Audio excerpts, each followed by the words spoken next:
بسم اللہ الرحمن الرحیم۔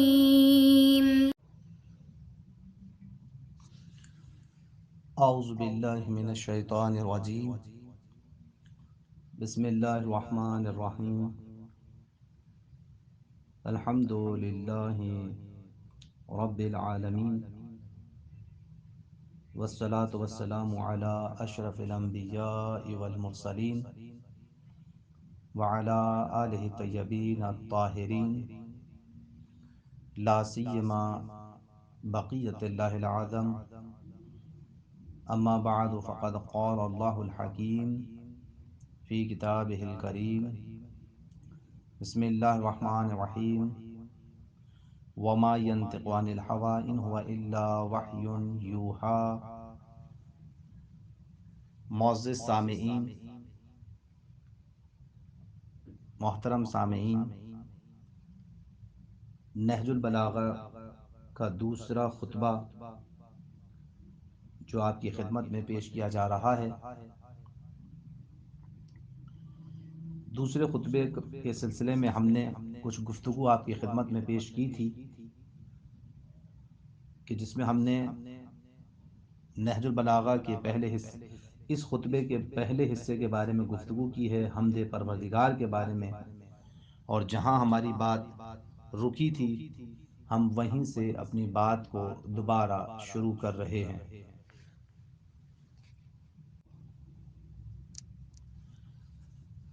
مولائے کائنات امیر المومنین حضرت علی علیہ السلام ارشاد فرما رہے ہیں کہ احمدہ استتماما لنعمتہ و استسلاما لعزتہ و استعصاما من معصیتہ و استعینہ فاقتا الی کفایتہ۔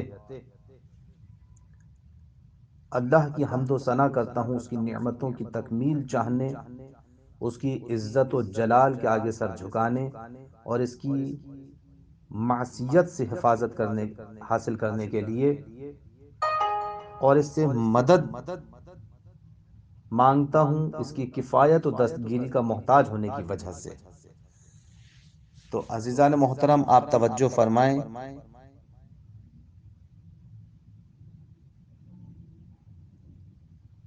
امیر المومنین علی علیہ السلام نے گویا اس مرحلے میں ہمیں متوجہ کیا ہے اس حمد پروردگار کے سلسلے میں کہ اسی کے سامنے انسان کو سر تسلیم خم کرنا چاہیے۔ یہی اس کی عزت و وقار، یہی اس کی عزت و وقار کا تقاضا ہے کہ ہم اس کے ہر فرمان کے سامنے سر تسلیم خم کریں۔ اگر ہم اس کے اوامر و نواہی کے سامنے سر تسلیم خم نہیں کرتے ہیں تو قرآن اعلان کرے گا کہ ما قدر اللہ حق قدرہ۔ قرآن یہ اعلان کرتا ہوا نظر آئے گا کہ ما قدر اللہ حق قدرہ اذ قالوا ما انزل اللہ علی بشر من شیء۔ سورہ انعام، چھٹا سورہ، آیت نمبر 91۔ اور ان لوگوں نے واقعی خدا کی قدر نہیں کی جبکہ یہ کہہ دیا کہ اللہ نے کسی بشر پر کچھ نازل نہیں کیا۔ لوگ کہہ دیتے ہیں کہ نبی کریم کسی کو اپنا جانشین نہیں بنا کر گئے، حالانکہ یہ کہتے وقت یہ نہیں سوچتے ہیں کہ کوئی نبی اپنے وصی و جانشین کے اعلان کے بغیر دنیا سے نہیں گیا ہے، کوئی بھی نبی۔ یہ کیسے ہو سکتا ہے کہ نبی کریم اپنا جانشین معین کیے بغیر اس دنیا سے رخصت ہو جائیں؟ اور یہ کیسے ممکن ہے کہ اللہ تعالیٰ نے ہر امت کے لیے تو اس کی ہدایت کا انتظام کیا ہو، لیکن قیامت تک رہنے والی امت، اتنی بڑی امت مسلمہ کو بغیر جانشین نبی کے چھوڑ دے؟ کیا یہ اللہ کی ناقدری اور اس کے بارے میں غلط خیال نہیں ہے؟ اسی لیے اللہ تعالیٰ یہ خیال پیش کرنے والوں کے لیے احتجاج کر رہا ہے کہ ان لوگوں نے واقعی اللہ کی قدر نہیں کی ہے اور یہ کہہ دیا کہ اللہ نے کچھ نازل نہیں کیا۔ اس سے قطع نظر آج بھی بعض نافہم لوگ کبھی کبھی منمانی کرنے، اپنی خواہش نفس کی تکمیل کی خاطر کہہ دیا کرتے ہیں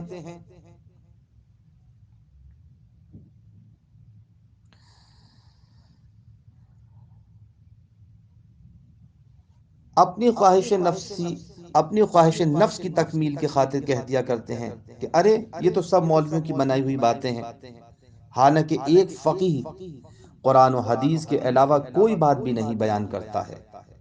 گویا یہ کہنے والے بھی اسی آیت کا مصداق بن جاتے ہیں کہ ان لوگوں نے واقعی اللہ کی قدر نہیں کی، اور یہ سمجھتے ہیں کہ اللہ نے ان کے لیے کوئی حکم نازل نہیں کیا۔ توجہ فرمائیں۔ پھر مولائے کائنات ارشاد فرماتے ہیں اس خطبے کے اس حصے میں، وَإِسْتِعْصَامًا مِن مَعْصِيَتِهِ، یعنی اس کی معصیت سے حفاظت چاہتا ہوں۔ اگر انسان غور کرے تو اسے معلوم ہوگا کہ یہاں تک کہ توفیق الہی کے بغیر انسان گناہ تک سے محفوظ نہیں رہ سکتا، اس لیے اسے اللہ تعالیٰ سے معصیت الہی سے بچنے کے لیے بھی توفیق، خصوصی دعا کرنی چاہیے توفیق کے لیے، اور کبھی اپنے نفس پر فخر کر کے دھوکے میں نہیں رہنا چاہیے۔ پس کم از کم 3 باتوں کے لیے انسان کو چاہیے کہ حمد باری تعالی بجا لائے۔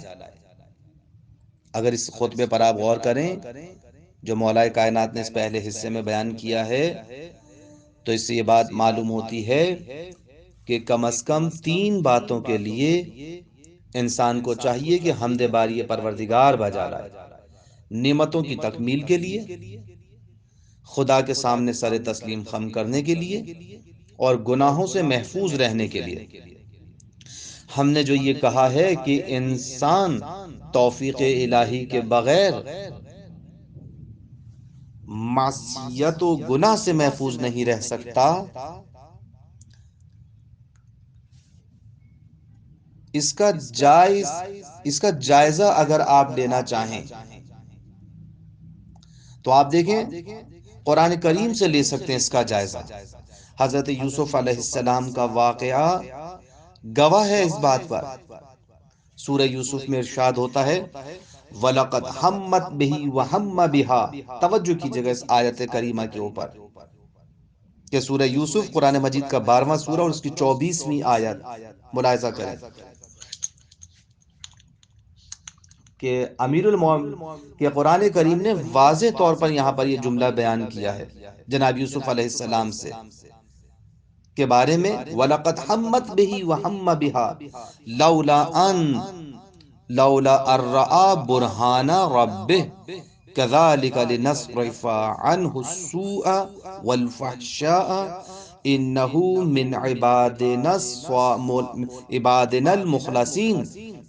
اور یقیناً اس عورت نے ان سے برائی کا ارادہ کیا، اور وہ بھی ارادہ کر بیٹھتے اگر اپنے رب کی دلیل نہ دیکھ لیتے۔ توجہ فرمائی آپ نے کہ قرآن کریم نے کس خصوصیت کے ساتھ اس منظر کی طرف اشارہ کیا ہے کہ اگر پروردگار عالم کی رحمت کو نہ دیکھ لیتے، برہان کو نہ دیکھ لیتے، دلیل کو نہ دیکھ لیتے، تو یہ بھی اس کا ارادہ کرتے۔ یہ تو ہم نے اس طرح کا انتظام کیا کہ ان سے برائی و بدکاری کا رخ موڑ دیں کہ وہ ہمارے مخلص بندوں میں سے تھے۔ آپ نے دیکھا کہ پروردگار عالم اپنے مخلص بندوں کی کس طرح مدد کرتا ہے۔ اس واقعے کے اندر پروردگار عالم نے اسی بات کی طرف متوجہ کیا ہے کہ اگر تم خلوص دل کے ساتھ ہماری طرف قدم بڑھاؤ گے تو ہم تمہاری ہر حال میں مدد کریں گے اور تمہارے لیے راستے کھول دیں گے۔ اور جس طرح سے حضرت یوسف علیہ السلام کے لیے آپ دیکھیں جناب یوسف علیہ السلام نے عزم و ارادہ کیا ہے پروردگار عالم کی بارگاہ میں، اور عزم و ارادہ کر کے بڑھے ہیں، قدم اٹھایا ہے، اور جب قدم اٹھا ہے تو دروازے کھلتے چلے گئے. یہی تو سبق دیا ہے کہ تم قدم اٹھاؤ تو صحیح, تم قدم بڑھاؤ تو صحیح, اللہ تعالیٰ تمہارے لیے راستے کھول دے گا, تمہارے لیے راہیں ہموار کر دے گا. بس اگر کوئی یہ چاہتا ہے کہ اللہ اسے برائیوں بدکاری سے محفوظ رکھے تو اسے اللہ کے ساتھ مخلص ہونا پڑے گا. یاد رکھیں کہ اگر کوئی شخص اخلاص اختیار کرتا ہے تو اسے اس کا کیا صلہ ملتا ہے, توجہ فرمائیں.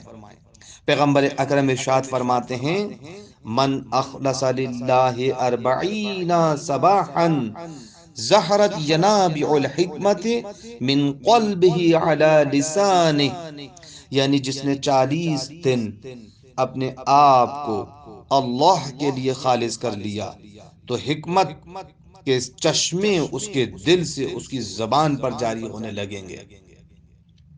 یہ ہے خلوص کا فائدہ, یہ ہے خلوص کا نتیجہ. پھر اس کے بعد مولا کائنات فرماتے ہیں, استعینہ فاقتا الی کفایتہ, یعنی میں اسی سے مدد چاہتا ہوں. کیوں؟ کیونکہ میں اس کی کفایت و دستگیری کا محتاج ہوں, اس لیے کہ وہ جس کی ہدایت کر دے وہ گمراہ نہیں ہوتا, اور اس کا کوئی ٹھکانہ نہیں رہتا جس کا وہ دشمن ہو جائے. وہ ہرگز محتاج نہیں رہتا جس کا وہ کفیل ہو جائے.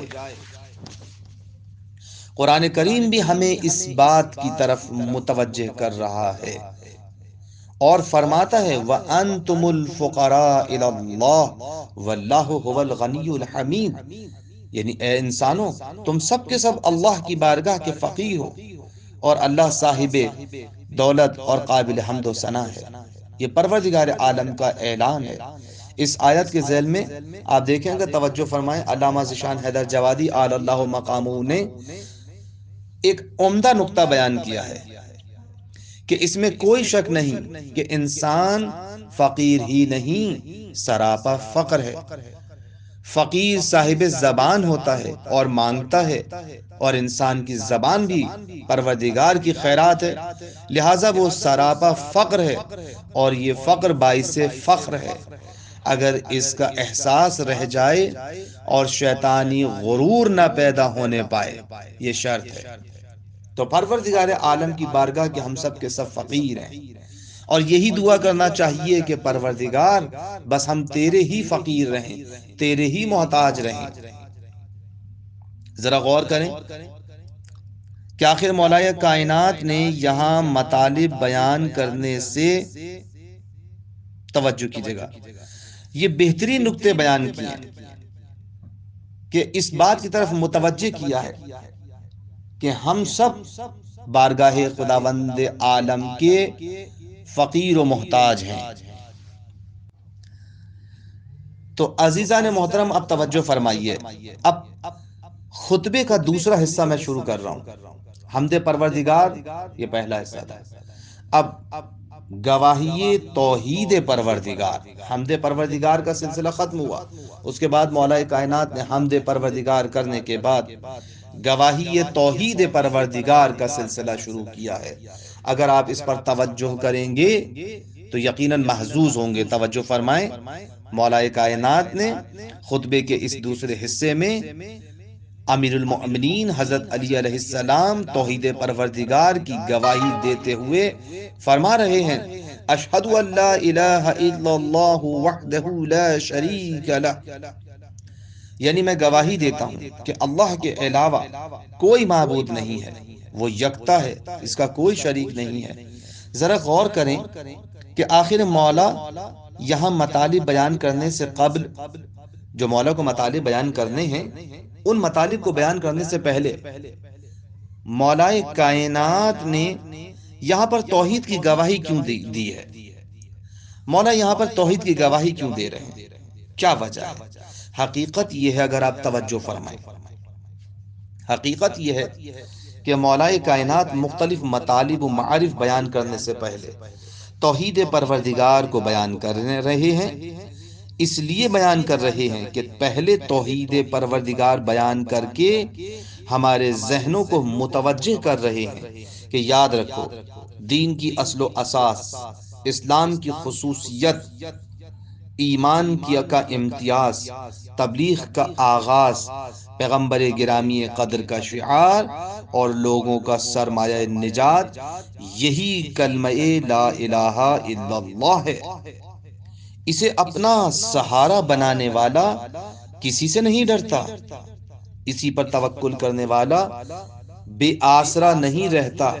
کتنی بڑی بات ہے کہ اگر انسان چاہتا ہے کہ دنیا میں بے آسرا نہ رہے، بے ٹھکانہ نہ رہے، تو لا الہ الا اللہ کے پرچم تلے جمع ہو جاؤ، خداوند تعالیٰ تمہارا سہارا بھی بنے گا، تمہارا ٹھکانہ بھی بنے گا، جائے پناہ بھی بنے گی۔ اس سے لو لگانے والا نابود نہیں ہوتا۔ مولا کائنات اور کس طریقے سے سمجھائیں گے ہمیں؟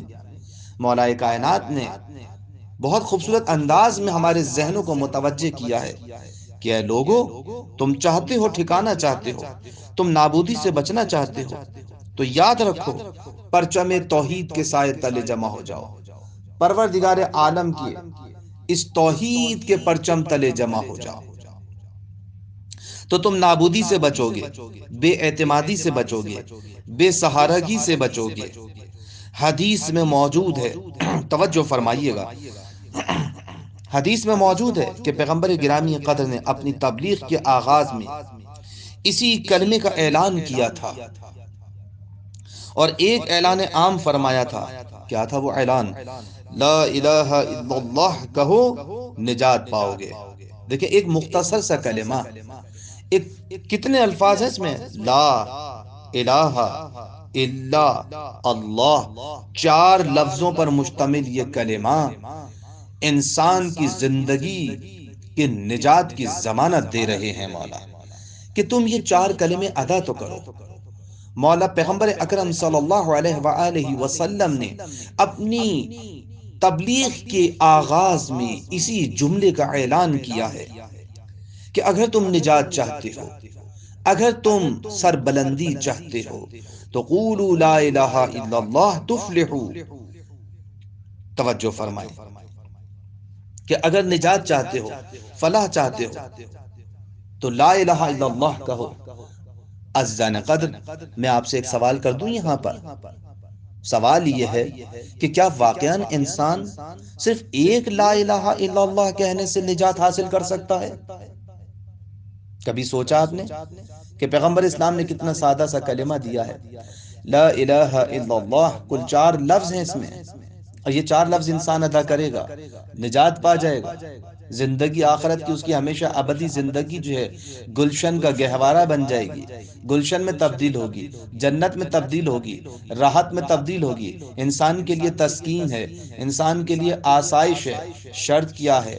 لا الہ الا اللہ، لا الہ الا اللہ کہو، نجات پاؤ گے، فلاح پاؤ گے، تفلحو۔ جی ہاں، یقیناً ایسا ہی ہے۔ البتہ یہ فقط زبان کی حرکت و جنبش کی بنا پر ممکن نہیں ہے، یہ ذہن میں رہے۔ یہ نجات دہندہ عقیدہ توحید ہے۔ صرف لا الہ الا اللہ کہنے سے انسان تنہا نجات حاصل نہیں کرے گا، بلکہ یہ لا الہ الا اللہ در حقیقت عقیدہ توحید کی غمازی کر رہا ہے، ہمیں بیان کر رہا ہے کہ اس لا الہ الا اللہ کے پیچھے ایک پورا فلسفہ توحید چھپا ہوا ہے۔ انبیاء علیہ السلام کی بعثت کا اولین ہدف توحید و یکتا پرستی کی طرف دعوت دینا تھا۔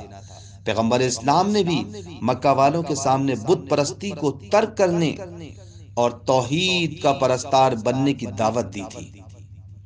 فلاح پانے کا واحد ذریعہ لا الہ الا اللہ ہے، اور قرآن کریم کی نگاہ میں فلاح پانے کے لیے تزکیہ نفس و خودسازی لازمی شرط ہے۔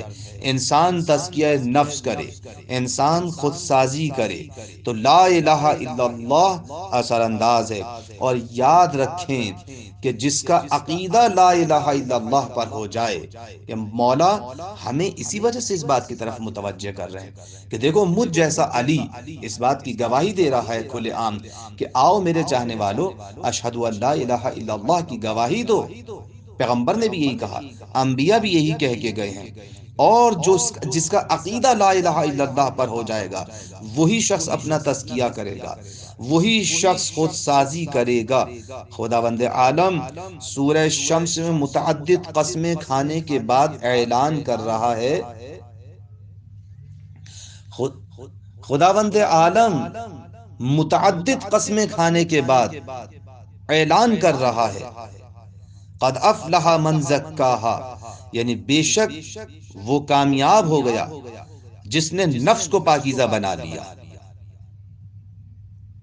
جس نے نفس کو پاکیزہ بنا لیا وہ کامیاب ہے۔ یاد رکھیں کہ تمام انبیاء کرام اللہ تبارک و تعالی کی جانب سے عالم بشریت کے لیے جو کچھ بھی ہدایت کے لیے لائے ہیں وہ سب تمہید فلاح، کامیابی کا دریچہ ہے، انسانی صلاحیتوں کو بروئے کار لانے کا ذریعہ ہے۔ غور فرمایا آپ نے؟ تزکیہ نفس میں اہم مسئلہ یہ ہے کہ اسے معلوم ہونا چاہیے کہ وہ کہاں سے خود سازی کا آغاز کرے اور خود سازی کی بنیاد کیا ہے۔ تعلیمات قرآن اور انبیاء کے نقطہ نظر سے تزکیہ نفس کی راہ میں پہلا قدم توحید پروردگار ہے۔ اسی لیے آپ دیکھیں پہلے خطبے میں بھی مولا کائنات نے توحید پروردگار کے بارے میں گفتگو کی، اور اس دوسرے خطبے میں بھی مولا کائنات نے جب ابتدا کی ہے تو بارگاہ پروردگار عالم میں نذرانہ عقیدت پیش کرتے ہوئے، کلمہ لا الہ الا اللہ کی تبلیغ کا اعلان کرتے ہوئے واضح طور پر بیان کر دیا ہے کہ تزکیہ نفس میں اہم مسئلہ یہی ہے کہ اسے معلوم ہونا چاہیے کہ وہ کہاں سے خود سازی کا آغاز کرے اور خود سازی کی بنیاد کیا ہے۔ تعلیمات قرآن اور انبیاء کے نقطہ نظر سے تزکیہ نفس کی راہ میں پہلا قدم توحید پروردگار ہے۔ اسی لیے تمام انبیاء کا پہلا کلمہ لا الہ الا اللہ ہی تھا۔ قرآن کریم واضح طور پر اسی مطلب کو بیان کر رہا ہے۔ ارشاد ہوتا ہے وَمَا أَرْسَلْنَا مِن قَبْلِكَ مِن رَّسُولٍ إِلَّا نُوحِي إِلَيْهِ أَنَّهُ لَا إِلَٰهَ إِلَّا اللَّهُ فَاعْبُدُونِ۔ غور کیا آپ نے؟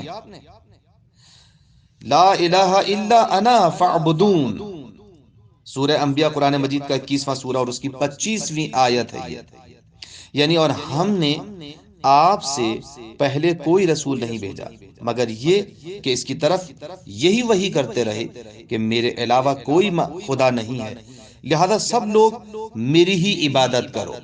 تو پروردگار عالم نے اسی چیز کی طرف دعوت دی ہے۔ مولا کائنات علی الاعلان سب کو اسی کلمے کی طرف دعوت دے رہے ہیں کہ اگر تم نجات چاہتے ہو تو آؤ پرچم توحید کے سائے میں آ جاؤ۔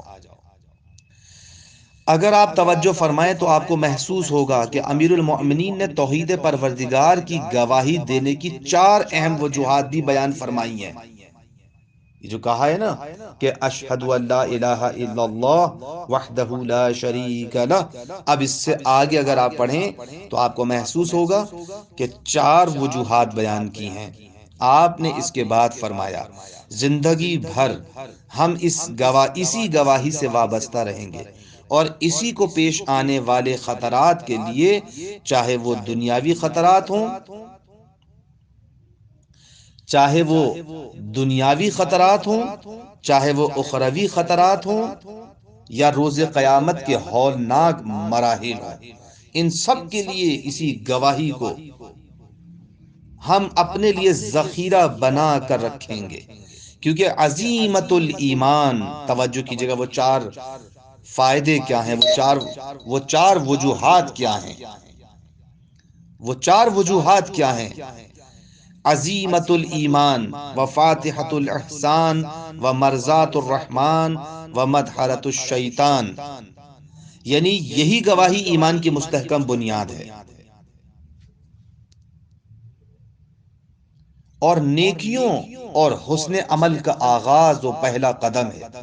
اسی کے ذریعے خدا رحمان کی خوشنودی حاصل ہوتی ہے اور اسی میں شیطان کی بربادی اور دوری کا راز مضمر ہے۔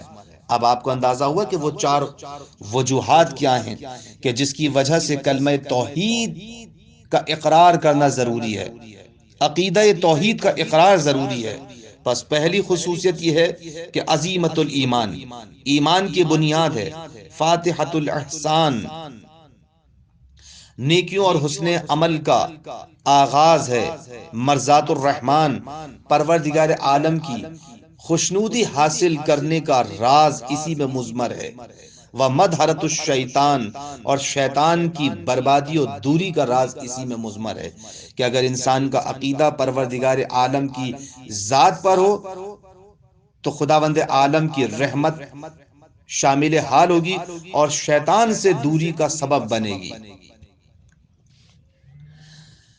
یہ کلمہ لا الہ الا اللہ اتنی اہمیت کا حامل ہے عزیزان محترم، توجہ فرمائیں کہ تمام عقائد اور اعمال صالح کا دار و مدار اسی عقیدہ توحید پر مبنی ہے۔ اس کے بغیر نہ انسان کا عقیدہ نبوت اور رسالت پر قائم رہ سکتا ہے، نہ کسی آسمانی کتاب کو تسلیم کر سکتا ہے، نہ امامت الہیہ کے سامنے سر تسلیم خم کر سکتا ہے، اور نہ عقیدہ معاد و قیامت کا فلسفہ قائم رہ سکتا ہے۔ ساری شیطنت و ہر برائی کا خاتمہ اسی عقیدہ توحید پر منحصر ہے۔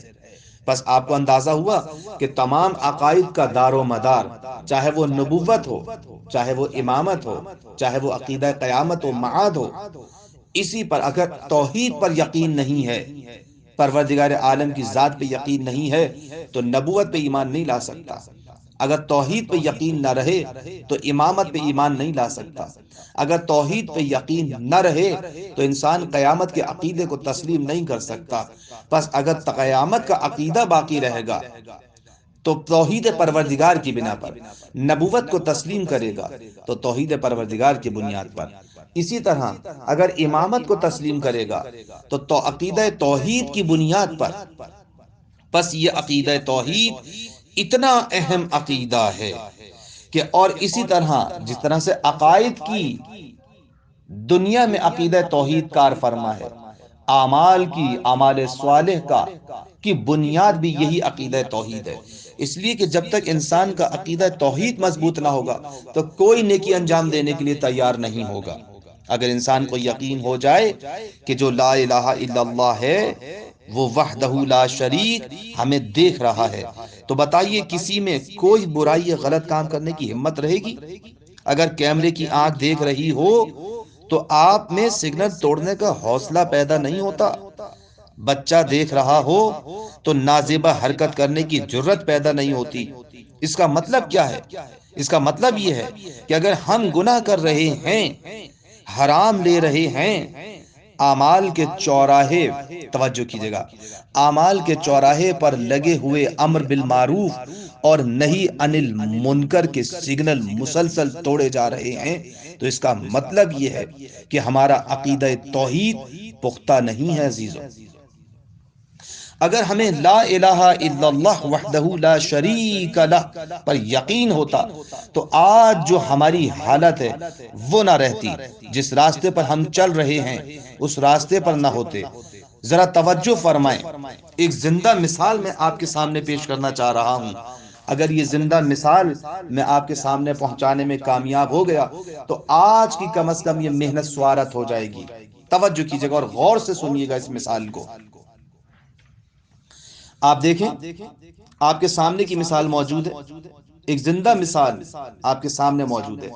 آپ نے اکثر دیکھا ہوگا ایک صاحب نئے نئے جا کر محلے میں آباد ہوئے، توجہ کیجئے گا، نئے نئے آباد ہوئے اور چاہتے ہیں کہ مکان کرائے پر لیں۔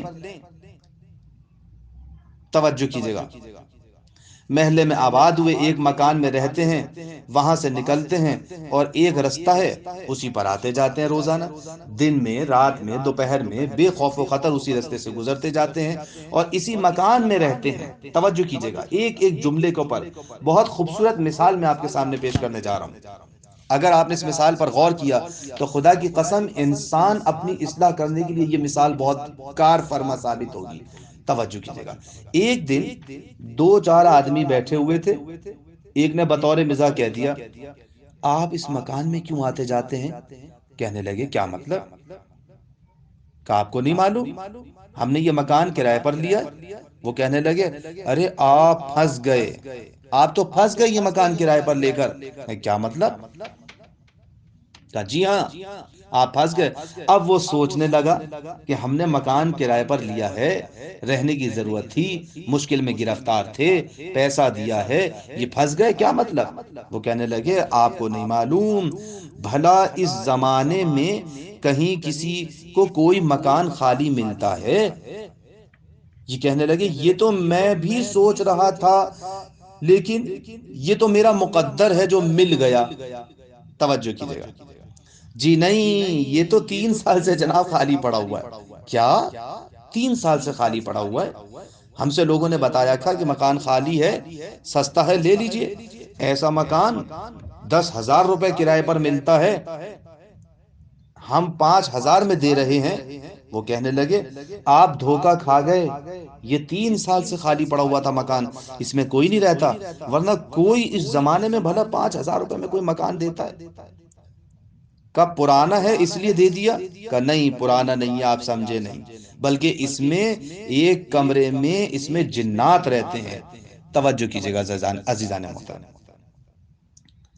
جس مکان کو خالی کرانا ہو، بہترین نسخہ یہ ہے 2-4 محفلوں میں، 2-4 مجلسوں میں، 2-4 مقام پر یہ بات آپ چھوڑ دیجئے کہ فقط یہ تذکرے کر دیجئے، اور پھر دیکھیے کوئی مکان خالی کرانا ہو، نہ دعا کی ضرورت ہے، نہ کسی تعویذ کی ضرورت ہے، نہ سورہ جن پڑھنے کی ضرورت ہے، فقط اتنا پروپیگنڈا کر دیجئے کہ اس مکان کی دیوار پر فلاں صاحب نے جن دیکھا ہے، پھر تماشا دیکھیے کیا ہوتا ہے۔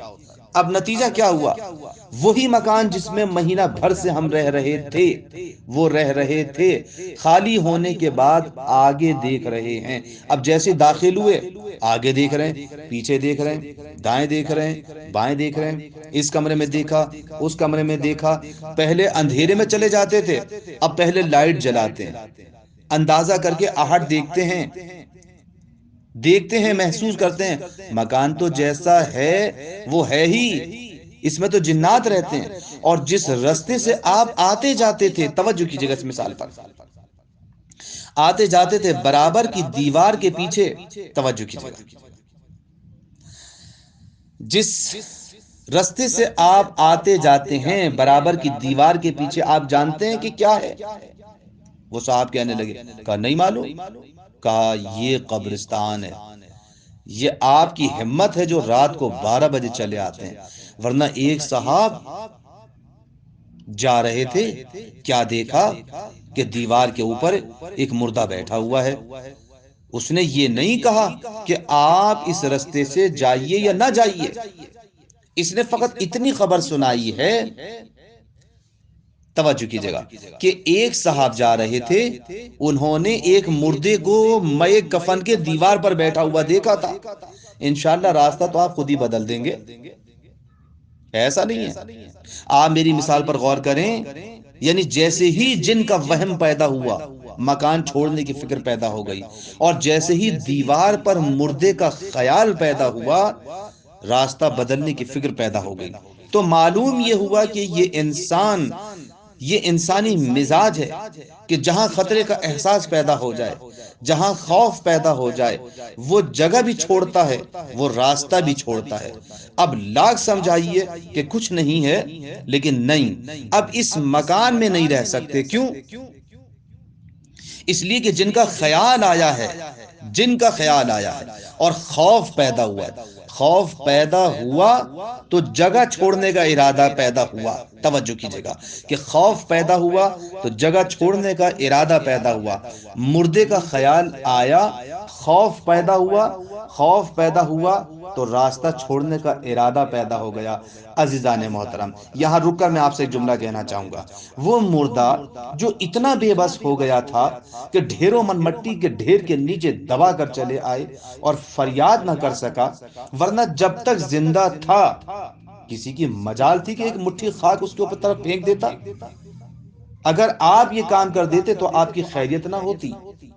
بے بس مردہ، اور اس سے اتنا خوف کہ اس کے نام پر راستہ بدل دیا۔ وہ جن جسے کبھی دیکھا نہیں ہے، اس کا اتنا خوف پیدا ہو گیا کہ گھر چھوڑنے کے لیے تیار ہو گئے۔ اس کے معنی کیا ہوئے؟ اس کے معنی کیا ہوئے؟ مزاج انسانی میں اتنی صلاحیت تو ہے کہ جن کو اگر نگاہ سے نہیں دیکھا تو خوف پیدا ہو جائے۔ مردہ اگرچہ کہ بے بس ہے مگر اس کا خوف پیدا ہو گیا۔ کتنا بد نصیب انسان ہے، کتنا بد نصیب ہے انسان کہ مخلوق کو نگاہ سے نہیں دیکھا اور اس کا خوف پیدا ہو گیا، مگر جو پروردگار جنوں کا پیدا کرنے والا ہے اس کا خوف کہیں پیدا نہ ہو سکا۔ وہ مردہ جو بے بس ہے اس کا خوف پیدا ہو گیا، لیکن جو خالق حی القیوم ہے اس کا خوف پیدا نہیں ہوا۔ اس کا معنی کیا ہوئے؟ اس کے معنی کیا ہوئے؟ اس کے معنی یہ ہوئے ہیں کہ جتنا ایمان ہمارا جن کے اوپر ہے بغیر دیکھے، جتنا ایمان ہمارا مردے کے اوپر ہے بغیر دیکھے ہوئے، اگر اتنا ہی ایمان پروردگار کے اوپر ہوتا تو جس جگہ پر ہم ہیں وہ جگہ چھوڑتے، جس راستے پر جا رہے ہیں وہ راستہ چھوڑ چکے ہوتے، مگر جس منزل گناہ پر تھے وہیں پر کھڑے رہ گئے۔ جن راہ گناہ پر جا رہے تھے اسی راستے پر چلے جا رہے ہیں۔ یہ اس بات کی علامت ہے کہ مردے کا احساس ہے، زندہ کا احساس نہیں ہے، موہوم کا احساس ہے، یقین کا احساس نہیں ہے، مخلوق کا خوف ہے، خالق کا خوف نہیں ہے۔ اور یہ سب اس بات کی علامت ہے کہ انسان کو ایماندار ہے، حقیقت میں توجہ کیجئے گا، انسان کہنے کو ایماندار ہے، حقیقت میں دین سے دور ہے، دین سے کوئی تعلق نہیں ہے۔ توجہ تو فرمائیں ذرا ان جملوں کے اوپر جو میں نے آپ کی خدمت میں پیش کی ہیں، توجہ کیجئے گا۔ امام ضامن کے ہمارے یہاں دو فلسفے ہیں۔ سفر پر جانا ہو تو امام ضامن باندھا جاتا ہے، کسی بیمار کے باندھے جاتے ہیں، کسی بیمار کو دیکھنے جاتے ہیں، بیمار کی عیادت کے لیے جاتے ہیں تو اس کے لیے اس کو باندھتے ہیں تاکہ جلد شفا یاب ہو جائے۔ تو اب ہمارا توجہ کیجئے گا، تو اب بیمار تو ہم انہیں سمجھ نہیں رہے تھے، جو صاحب جو سڑک پر ملے، صاحبزادے جو سڑک پر ملے، ہم نے ان سے کہا کہ آپ نے یہ امام ضامن باندھا ہوا ہے، کہنے لگے جی کیونکہ ماشاءاللہ آپ تو ٹہل رہے ہیں، آپ بیمار بھی نہیں ہیں، لہٰذا امام ضامن کیوں بندھا ہوا ہے؟ آپ کہیں سفر پر جا رہے ہیں، شاید آپ سفر پر جا رہے ہوں گے، کہا نہیں ہم سفر پر بھی نہیں جا رہے ہیں۔ اچھا، میں نے کہا تو یہ امام ضامن کیسا ہے، یہ کیوں باندھا ہے؟ کہنے لگے آپ کو نہیں معلوم؟ میں نے کہا نہیں ہمیں تو نہیں معلوم۔ یہاں ہم نے کہا جی ہاں ہمیں نہیں معلوم۔ کہنے لگے ہم نے کہا ان سے کہ خیریت تو ہے، آخر کیا وجہ ہے؟ کہا نہیں آپ کو نہیں معلوم۔ کہا نہیں واقعا ہمیں نہیں معلوم، کوئی نیا امام آیا ہے، کوئی نیا پیغمبر آیا ہے جس نے یہ کہا ہے کہ امام ضامن باندھے پھرو۔ نہیں عزیزان محترم، میں جس مثال کی طرف، جس مثال کے ذریعے آپ کو کہیں لے کے جانا چاہ رہا ہوں، امام ضامن باندھنا غلط نہیں ہے، امام ضامن باندھنا ایک اچھی چیز ہے، لیکن اس مثال کے ذریعے سے میں جہاں آپ کو لے کر جانا چاہ رہا ہوں، جس نوجوان نے یہ باندھا ہوا ہے اور اسے یہ نہیں معلوم کہ کیوں باندھا ہوا ہے، کہنے لگے جناب ایک ضعیفہ نے خواب میں دیکھا ہے، بس توجہ سے سنیے گا، ایک بی بی خواب میں آئیں اور فرمایا ہے کہ زمانہ بہت خراب ہو گیا، سارے لڑکوں کو بازوؤں میں امام ضامن باندھ دو۔ میں نے کہا وہ ضعیفہ کون ہے جس نے خواب میں دیکھا ہے؟ کہنے لگے وہ تو ہم کو نہیں معلوم۔ میں نے کہا وہ بی بی کون تھی جن کو دیکھا ہے؟ کہنے لگے یہ تو ان کو بھی نہیں معلوم۔ عجیب بات ہے، پتہ نہیں وہ ضعیفہ وہ دکھائی دینے والی ضعیفہ تھی یا یہ قوم ضعیفہ ہے۔ توجہ کیجئے گا، کس کی روایت ہے یہ نہیں معلوم، کس سے روایت ہے نہیں معلوم، کس نے دیکھا ہے نہیں معلوم، کس کو دیکھا ہے نہیں معلوم، مگر ایمان کی شان دیکھیے، جیسے ہی سنا ویسے ہی عمل کے لیے تیار ہو گیا، اس لیے کہ مقدر میں آئی ہے روایت ضعیفہ۔ میں نے کہا اللہ آپ کو سلامت رکھے، آپ جیسا عمل کرنے والا کہاں ملے گا؟ ایک ضعیفہ جس کا پتہ نہیں کون تھی اور اس نے دیکھا، اور کس نے دیکھا، کس کو دیکھا کچھ نہیں معلوم، اور دیکھا بھی یا نہیں، اس لیے کہ آپ تو اس کے ساتھ خواب میں شریک تھے نہیں۔ تو جس کی نہ کوئی سند ہے، نہ جس کا کوئی مدرک ہے، نہ جس کی کوئی حیثیت ہے، نہ جس کا کوئی دیکھنے والا ہے، نہ جس کا کوئی راوی ہے، نہ جس کا کوئی اعتبار ہے، نہ جس کا کوئی بھروسہ ہے، اس پر آپ کو اتنا اعتبار پیدا ہو گیا کہ جیسے سنا فوراً عمل کرنا شروع کر دیا۔ نہ اس بڑھیا سے بحث کرنے گئے، نہ یہ پوچھا کہ کس نے کس کو دیکھا، نہ یہ پوچھا کہ کس نے کہا تھا، نہ یہ پوچھا کہاں کہا تھا، کوئی بحث نہیں۔ ایک روایت ضعیفہ سامنے آئی اور عمل کے لیے تیار ہو گئے۔ اب ہم آپ کو کچھ نہیں کہتے جناب، اپنے مقدر کو روتے ہیں کہ تمہارے درمیان کہاں سے آ گئے کہ جن میں ایک ایسی بڑھیا جو مجہول ہے، ایک ایسی بڑھیا جس کا کچھ پتہ نہیں ہے، اس کا اعتبار اتنا ہو کہ وہ خواب کا حوالہ دے تو سب ماننے کے لیے تیار ہو جائیں، اور جن کے درمیان عالم مسلسل کہہ رہا ہے کہ خدا نے کہا ہے، نبی نے کہا ہے، امام نے فرمایا ہے کہ داڑھی رکھو واجب ہے، منڈانا حرام ہے، تو کہتے ہیں کہاں لکھا ہے؟ غور کیا آپ نے؟ تو عزیزو، جس قوم میں عالم بڑھیا کے برابر بھی نہ ہو، جس کا پتہ ہی نہیں ہے کہ کون ہے، اس قوم کو کوئی کیا سمجھائے گا؟ عزیزو، مسئلہ یہ نہیں ہے کہ امام ضامن باندھنا معتبر ہے یا نہیں، مسئلہ یہ ہے کہ اس کا اعتبار کیوں کر پیدا ہو گیا، علماء کا اعتبار کیوں کر پیدا نہ ہوا۔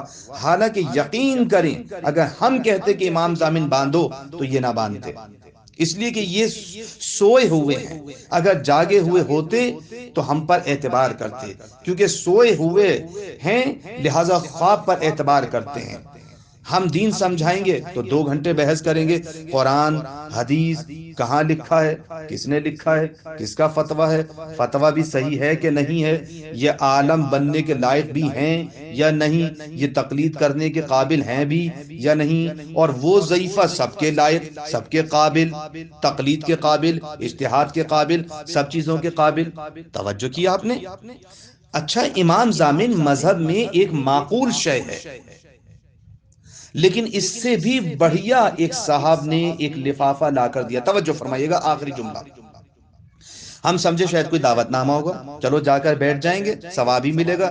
اب جو کھول کر پڑھا اس میں لکھا ہوا ہے، ایک عورت نے ایک بیوی کو خواب میں دیکھا ہے، فرمایا ہے 13 پرچے بانٹو ورنہ گھر اجاڑ دوں گی۔ سوچئے یہ کون سی بیوی ہے جو کہتی ہے گھر اجاڑ دوں گی؟ یہ پڑھے لکھے دور کی باتیں ہیں جناب، جس میں لڑکے لڑکیاں سب پڑھے لکھے ہیں۔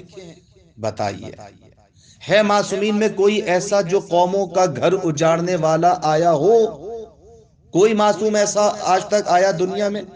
ہے کوئی معصوم شہزادی جو کسی کا گھر اجاڑنے آئی ہو، اور وہ بھی اس بات پر نہیں کہ اگر نماز نہیں پڑھو گے تو گھر اجاڑ دوں گی، نہیں، بلکہ پڑھ کر نہ بانٹو گے تو گھر تباہ کر دیں گے۔ یہ کوئی امام کہے گا؟ کوئی معصوم کہے گا؟ کوئی معصومہ بی بی کہے گی یہ بات؟ کوئی سمجھدار کہے گا یہ بات؟ مگر روایت پڑھی تو سب عمل کرنے کے لیے تیار ہو گئے۔ یہ ایک پرچی پڑھی، نہ معلوم کہاں سے آئی، کس نے دی، کیسے دی، کون لایا، کس نے کہا۔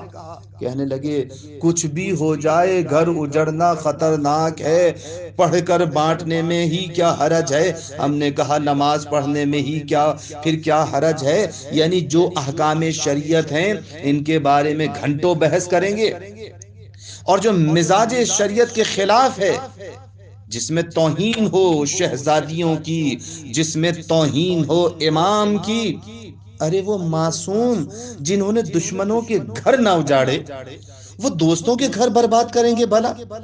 سوچنے کی بات نہیں ہے؟ کتنا بڑا المیہ ہے قوم کا، یہ کیا بات ہے؟ توجہ فرمائیں، یہ کیا بات ہے؟ قوم کس طرف جا رہی ہے؟ ارے معصوم جنہوں نے دشمنوں کے گھر نہ اجاڑے، معصوم جنہوں نے دشمنوں کے گھر نہ اجاڑے، وہ دوستوں کے گھر برباد کریں گے؟ یہ کیا بات ہے؟ عزیزو، یہ معرفت کی کمزوری ہے، یہ ایمان کی کمزوری ہے، یہ عقیدے کی کمزوری ہے۔ جب تک ایمان مضبوط نہ ہوگا، جب تک ایمان مضبوط نہ ہوگا کردار مضبوط ہو نہیں سکتا، یاد رکھیں۔ لہٰذا یاد رہے کہ انسان کو پروردگار عالم کی طرف متوجہ رہنا چاہیے، پروردگار عالم کی طرف متوجہ رہنا چاہیے۔ کہ اگر انسان یہ چاہتا ہے کہ کم از کم اتنا تو اعتبار پیدا کرے کہ جتنا انسان نے اس بات پر اعتبار پیدا کر لیا کہ بانٹ لینے ہی میں کیا حرج ہے. آپ دیکھیں کس طریقے کی، کیا یہ توہین نہیں ہے معصوموں کی؟ توجہ کیجیے. بس عزیزان محترم، میں اگر تھوڑا سا درد دل کیا ہے تو میں آپ سے نہایت دست بستہ معذرت چاہوں گا. اگر کوئی بات آپ کے مزاج نازنین پر بری لگی ہو تو مجھے معاف کیجیے گا، لیکن میرا فریضہ تھا کہ میں اس بات کی طرف متوجہ کروں کہ انسان بڑی بڑیوں کے کہنے پر یقین رکھتا ہے، لیکن ائمہ اہل بیت علیہ السلام جو ہمیں درس زندگی دے کر گئے ہیں، ان کی ہماری نظر میں کوئی حیثیت نظر نہیں آتی. وہ ہماری زندگی کے اندر نمایاں نظر نہیں آتے. ہم کہاں کھڑے ہیں؟ خدا کی قسم، اگر ہمیں خدا کی توحید پہ یقین ہوتا اور ہمیں یہ اس بات کا یقین ہوتا کہ ذات پروردگار ہمیں دیکھ رہی ہے، تو آج جس رستے پر ہم چل رہے ہیں اس رستے پر نہ چل رہے ہوتے. جس راستے پر ہم کھڑے ہیں، جس چوراہے پر ہم کھڑے ہیں، وہاں نہ کھڑے رہتے. ہم اپنا راستہ بھی تبدیل کرتے، ہم اپنا ٹھکانہ بھی تبدیل کرتے. بس عزیزان محترم، میری یہ دعا ہے کہ بارگاہ خداوندی میں پروردگار بحق چہردہ معصومین علیہ السلام مولا کائنات کے صدقے میں ہمیں نہج البلاغہ کی تعلیمات کو سمجھنے کی توفیق عطا فرما اور اس پر عمل پیرا ہونے کی توفیق عطا فرما. ہمارے جوانوں کی حفاظت فرما، ہمارے بزرگوں کی حفاظت فرما. دینی تعلیم کو ہمیں سمجھنے اور اس پر عمل پیرا ہونے کی توفیق عطا فرما، اور اپنی حجت آخر امام زمانہ علیہ السلام کے ظہور میں تعجیل فرما. ربنا تقبل منا انک انت السمیع العلیم، وآخر دعوانا ان الحمد للہ رب العالمین، والسلام علیکم ورحمۃ اللہ وبرکاتہ. سبسکرائب کیجئے ذکر ٹی وی اور اس علم کے سفر میں ہمارے قدم کے ساتھ قدم ملائیے.